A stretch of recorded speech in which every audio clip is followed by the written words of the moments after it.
சொல்லுகிறது, உன் விசுவாசம் பெரியது, நீ விரும்புகிறபடி உனக்கு ஆக கடவுது என்று சொல்லி மத்தேயு எழுதின சுவிசேஷத்தின் புஸ்தகம் 15ஆம் அதிகாரம் 28ஆம் வசனத்தில் வேதத்தில் இப்படியாய் சொல்லப்பட்டு இருக்கிறது.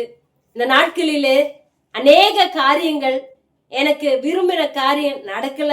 நானே சொல்லுவேன், ஆண்டவருக்குள்ள வருவதற்கு முன்பதாக அதிக காரியம் நான் விரும்புறது நடந்தது இல்லை.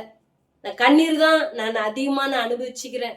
தகப்பன் இல்லாம ஒரு பிள்ளை எவ்வளவு கண்ணீரை அனுபவிக்க முடியுமோ அந்த கண்ணீரான வாழ்க்கையை நான் அனுபவிச்சேன். 5ஆவதுல ரட்சிக்கப்பட்ட பொழுது கர்த்தரை நான் தகப்பனா எனக்கு என்னென்னலாம் செய்யணுமோ எல்லாமே எனக்கு செய்தார். இந்த நாளிலும் நீயும் எனக்கு விரும்புறது கிடைக்கலன்னு சொல்றீங்களா? எனக்கு தகப்பன் இல்லை, எனக்காக செய்யறதுக்கு யாரும் இல்லை, நீ என்ன விரும்புறேன்னு கேட்கறது கூட எனக்கு ஒருத்தரும் இல்லைன்றீங்களா? நாள்ல கர்த்தர் சொல்றாரு, நீ விரும்புகிறபடி உனக்கு ஆக கடவுது என்று சொல்லி.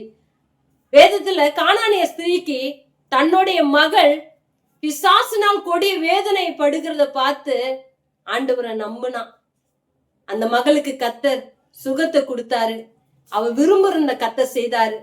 அதே போல இந்த நாளில் நீ விரும்புகிற காரியத்தை உனக்காய் கர்த்தர் செய்வார். உன் காரியத்துல அவர் கவனம் உள்ளவராய் நீ விரும்புகிற காரியத்தை செய்வார்.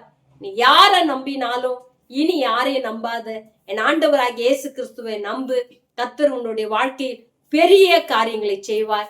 கர்த்தர் தாமே உங்களை ஆசீர்வதிப்பாராக. ஆமென்.